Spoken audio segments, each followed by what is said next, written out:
Welcome back to Green and White. Today I'm in the south head suburb of Auckland, which is a quite rural area of Auckland, to show you Barry and Linley's gardens. Their gardens are open to fully take advantage of the amazing view that they have, with different pockets of interesting plants to make it cozy at the same time. Sadly, we lost Linley a couple of months ago, which was a big shock to all of us. But the garden is part of many memories that she left. Let's take a look together and hear the story from Barry.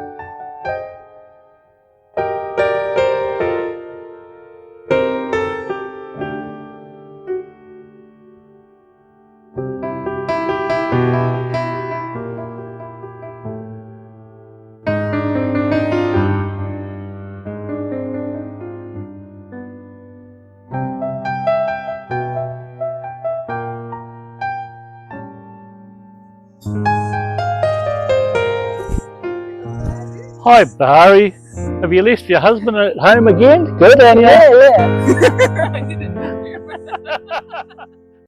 Hi, I'm Barry, and my wife and I moved here about 8.5 years ago. We were looking for a place, spent many years looking for the right place to live, to retire actually, and we looked everywhere from Taupo to Whangarei, and one day this property came up. We made an appointment to come and see it, and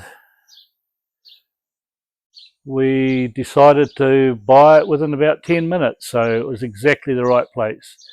It ticked all the boxes for both of us. My wife had been sick for many years at that stage, and we wanted to have a place where we could enjoy a little bit of peace and quiet, and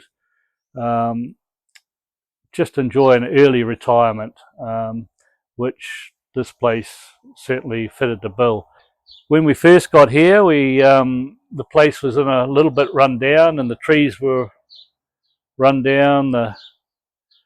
They all needed a bit of tender, loving care. So we started to eventually try and bring the trees back to how they should be.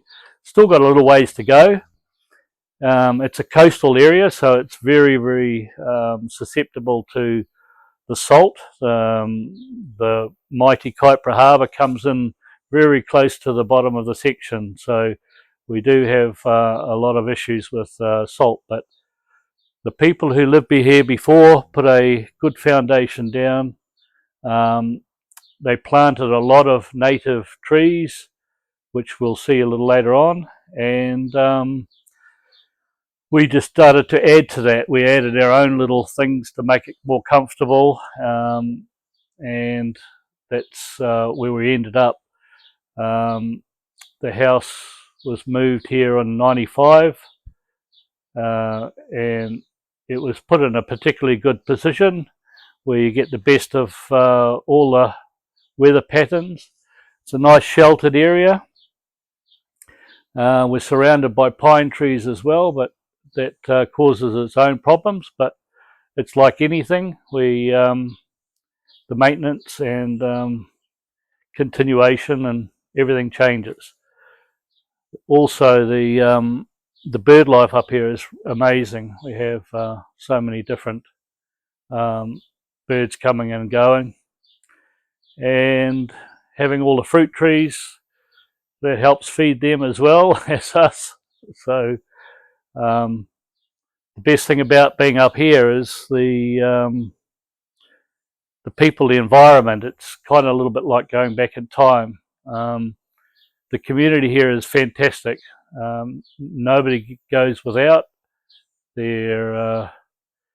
if anybody's in a bit of a trouble, then there's not too far away from somebody being able to help you.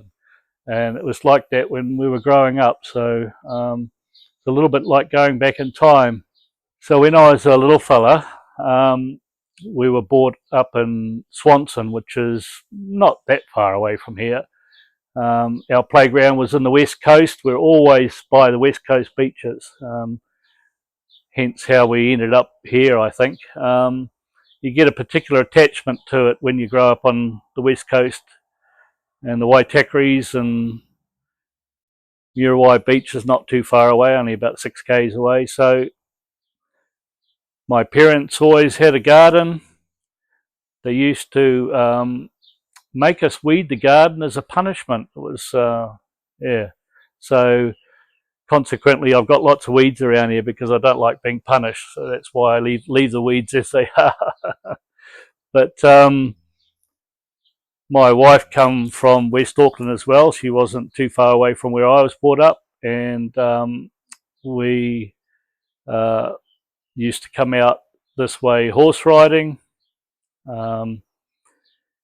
and through our lives we've always had gardens. We've always fed ourselves. We've done lots of fishing, and we've always fed neighbours and all that sort of thing. So it's been a thing that's been with us our whole life. So having a garden of this size, rather than the old quarter-acre section, was a little bit of a treat, really. There's about 2 acres here, and it's just enough to keep me going.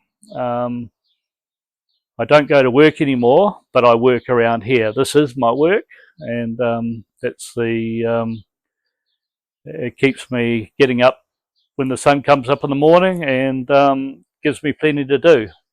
I'm never bored. There's always something to do in a section this size.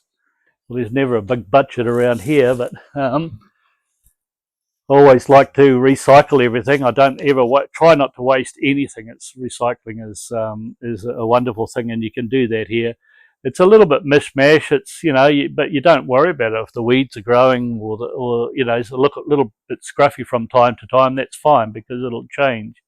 The best thing about having a garden is that it feeds a lot of people, you see. So, and that brings people together. This place has a particular feel about it.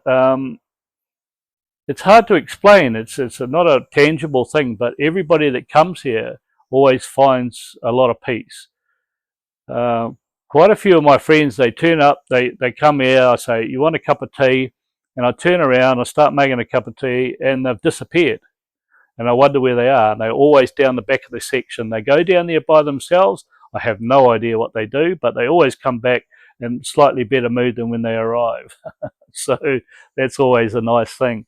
So gardens are, as it turns out now, is my therapy. It's my escape. My wife passed away 3 months ago. In 2002, Linley was first diagnosed with cancer. Over the next 22 years, she faced its return 3 more times. When doctors said there might not be a cure if it came back again, she and Barry chose to move somewhere peaceful and make the most of their time together. For 8 years, this place was their sanctuary. Even through illness, Linley never stopped seeing beauty in the world. She captured it through her photography, moments of light and life that reflected her perspective. On October 3rd, Linley passed away at home, in Barry's arms. But her presence is still here, in the garden they built and the photos she left behind. This garden is not just a place, it's a story of love, resilience, and finding beauty, no matter what. And for everyone who visits, it's a reminder to pause, to appreciate, and to see the world as Linley did. This is where I feel her spirit stronger than anywhere else. So the garden is definitely therapy, and it's quiet sometimes and noisy the next, but it always has a great feeling about it. Yeah, don't know what it is about this place, but it seems to be welcoming for everybody. That's why we decided when we got here that we would open it up to all our friends and strangers. People who come here as strangers always leave as family. They always sit down, have a feed, and then that's it. They're spiritually attached to the place. I don't know what it makes it like that, but it's one of the most peaceful, quiet, and enjoying places. So we're only caretakers. We don't really own the land. We just get to caretake it, and that's what I am now, caretaker of this until the next lot of people come around. That's what makes it so enjoyable. Not just having it for one person, but to share it with as many people as you can, for them to enjoy it. And I've yet to find somebody that hasn't done that when they come here. Okay, this is one of my favourite spots down here, and it's actually a favourite spot of everybody's really. When my mother-in-law was alive, we used to sit down here and solve a lot of the world's problems. It was a very nice place to come, nice and quiet usually. You can see out to the sea behind me, and you can see over the neighbour's farm with all the cows and all that. And the sun goes down just over here, so he has some really nice sunsets. Yeah, it's quite peaceful. When she passed away, I put a little deck here and put an old bathtub that my mate gave me. And it's just a nice quiet place to sit and think about all the life's problems. By the time you leave here, most of those have been solved. So yeah, it's a nice place to spend some time. Okay, so the trees, fruit trees and everything behind me, there is, I think, about 49 trees. There's avocado over there, there's persimmon, nashi pears, apricot, several different apples, grapefruit, guavas, figs, macadamias, almonds, peaches, and probably a few others as well. So there's plenty of fruit trees on the property, and the whole thing's ring fenced with natives. There's lots of kauri, rewa rewa, totara, and all the scruffy things like cabbage trees and acmenas and a whole lot of different things. There's also birdcatcher trees, and then they've got a few sheds around the place just to store all the things you need to keep the property, mowers and so on and so forth. And of course the vegetable gardens, which I've made in a kind of old-fashioned way with corrugated iron around the bottom of them, and then I've covered them in, I think they call it biomesh, as a very fine mesh that basically all it does is keeps the bugs in and keeps the birds out, so at least you get a good chance of getting your strawberries or your raspberries or whatever else. And it does kind of control it a little bit, but you do have to work with it. I try not to use sprays at all. I'm not a big fan of any harsh sprays, so I kind of work with nature a little bit if I can. A lot of the trees had borer in them, and we've lost a few. But like the lime tree that I'm standing next to had 3 little branches on it when I first came, and I just kept mulching it and feeding it, looking after it, trimming off all the old stuff, and a year later it's turned into quite a big tree. So you can work with nature, you just got to put a bit of effort into it, that's all. But it's a lovely place to spend on any day, and it provides a lot of food for a lot of people, so that's the benefit at the end of the day. There's one other thing about the garden that's so really nice to enjoy is, and over the years you get to know about all the different birds that come in at different times. There's lots of little families of birds, like the sparrows come in at a particular time and they nest up on the deck. There's swallows that come in and they go to the same place every year. There's your wood pigeons, your kingfishers, lots of kingfishers. We have herons nesting in the pine trees, lots of herons. We call them pterodactyls because that's what they sound like when they go over. The kingfishers are particularly good. They have a nest over the road in the bank, and you see them. They're in the same spot every year. They come and they do the same thing every day. They'll sit up and they'll wait till the skinks come out in the evening when it's warm, and they'll eat them. I've got a friendly magpie that has just landed on the tree behind the camera, which you won't see. I call him in every morning. He comes right up to the house. I'm starting to get a little bit more friendly and trying to teach him bad words, and hopefully he'll do that one day. Tuis, heaps and heaps of tuis.